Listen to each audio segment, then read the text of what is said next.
పెట్టారని చాలా స్పష్టంగా అర్థమవుతా ఉంది. రైట్ సైదా గారు, వెంకటేశ్వర రెడ్డి గారితో కూడా మాట్లాడతాం. వెంకటేశ్వర రెడ్డి గారు, అయితే తనకు ప్రభాస్ ఎవరో తెలీదు, కనీసం ఎప్పుడు కూడా నేను మాట్లాడింది కూడా లేదు, తనకు ఎలాంటి సంబంధం లేదు, అనవసరంగా ఇలాంటి ప్రచారము జగన్మోహన్ రెడ్డే చేయించారు, తన సానుభూతి కోసం ఏదైనా చేస్తారు, తన స్వార్థం కోసం ఎంతకైనా తెగిస్తారు అన్నటువంటి వ్యాఖ్యలు ఎలా చూస్తుంది మీ పార్టీ?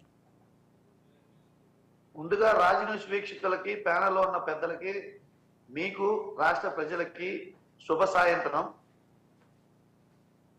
సైదా గారు మాట్లాడినవన్నీ విన్నాను. జగన్మోహన్ రెడ్డి గారు కూడా ప్రెస్ మీట్ లో విన్నాను. నేను ఆ కుటుంబంతో రాజశేఖర రెడ్డి గారితో పాటు, ఉమ్మడి రాష్ట్రంలో ఉన్నప్పుడు షర్మిల గారితో పాటు, ఇప్పుడు జగన్మోహన్ రెడ్డి గారితో పాటు ప్రతి ఒక్క కుటుంబ సభ్యులతో నాకు వ్యక్తిగత సంబంధాలతో ఉన్న నేను అన్ని విషయాలను పరిశీలించినప్పుడు నేను ఒక మాట చెప్తాను.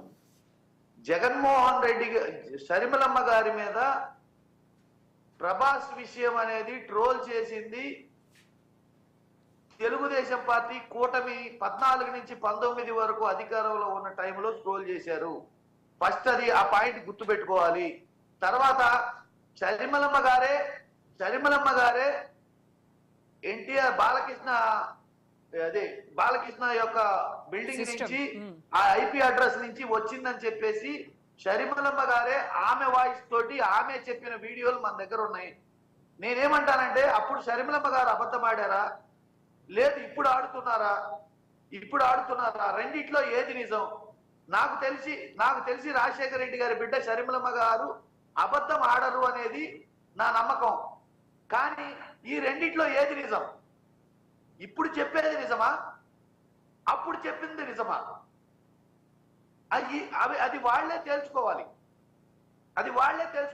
ఇక విషయానికి వస్తే, ఈ టాపిక్ మీద అసలు చర్చ జరపడం, దాని గురించి మాట్లాడటం నాకు మనసు చాలా బాధాకరంగా ఉంది. కానీ నీలాప నిందలు నేరం ఒకరు చేస్తే, ప్రభుత్వంలో ఒకరుంటే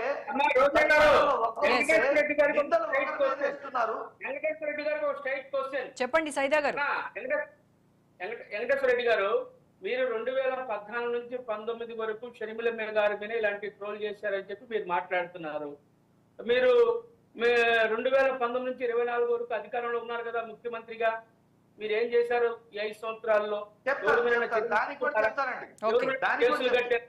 ఎందుకంటే మీరు పెద్దవాళ్ళు వెంకటేశ్వర రెడ్డి గారు ఇలా మాట్లాడతారు. మీరు మీ వ్యక్తిత్వానికి, మీ వయసుకి ఇలా మాట్లాడటం సమంజసం కాదు. మీ యొక్క వ్యక్తిత్వానికి మచ్చ ఇది. వాస్తవాలు మాట్లాడటం, ఎందుకంటే మీ అధినాయకుని ఆదర్శంగా తీసుకోబాకండి.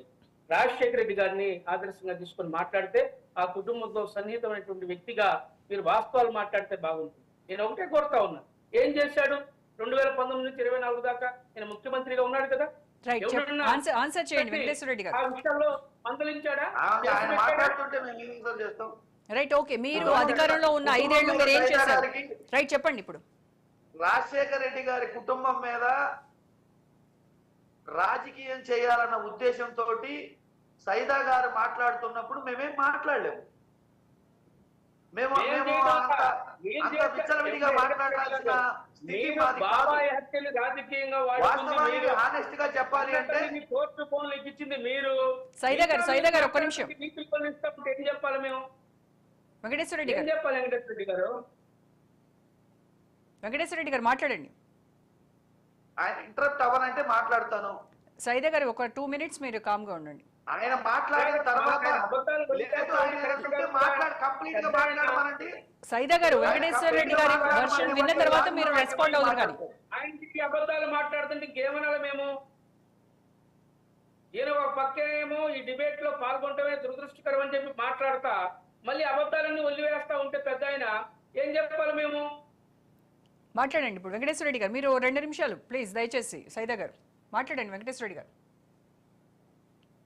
షర్మిలమ్మ గారు మాట్లాడిన వీడియో సామాజిక మాధ్యమాలలో అన్నిట్లో ఆల్రెడీ ఉంది. జగన్మోహన్ రెడ్డి గారు ప్రెస్ మీట్ పెట్టినప్పుడు ఆ వీడియోను కూడా ప్లే చేసి చూపించారు. ఎవరు చేశారు, ఏం చేశారు అనేది ఆమె నోటికుండానే ఆమె చెప్పారు. ఇంకొకటి, బాబాయ్ వివేకానంద రెడ్డి గారి హత్య జరిగింది, కూటమి ప్రభుత్వంలో టీడీపీ హయాంలో ఆ హత్య జరిగింది. సిబిఐకి అప్పచెప్పమని చెప్పేసి సునీతమ్మ గారే సిబిఐకి అప్పచెప్పారు. ఇప్పుడు అది కోర్టు పరిధిలో సిబిఐ పరిధిలో ఉంది. సిబిఐ కోర్టులో ఏ నిర్ణయం తీసుకుంటుందో దోషులు ఎవరో తేలుతుంది. తొందరపడాల్సిన పని లేదు. ఇంకొక విషయం వచ్చేసరికి ఇప్పుడు షర్మిలమ్మ గారి మీద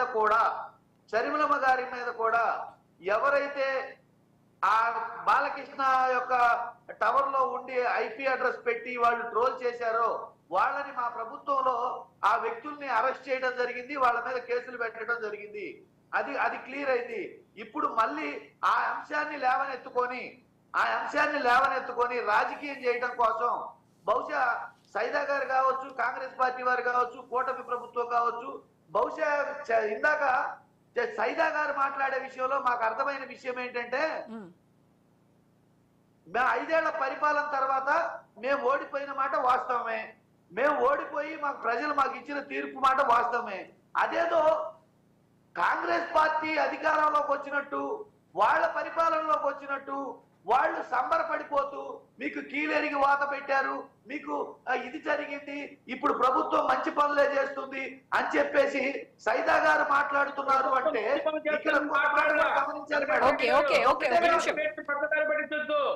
మీకు ప్రజల బుద్ధి చెప్పారని చెప్తున్నా, మేము అధికారంలోకి వచ్చామని మేము మాట్లాడటంలా. రైట్ అండి. సైదా గారు వెంకటేశ్వర రెడ్డి గారు దయచేసి ఒక నిమిషం అండి ఆగండి. రామాంజనేయులు గారితో మాట్లాడారు. రామాంజనేయులు గారు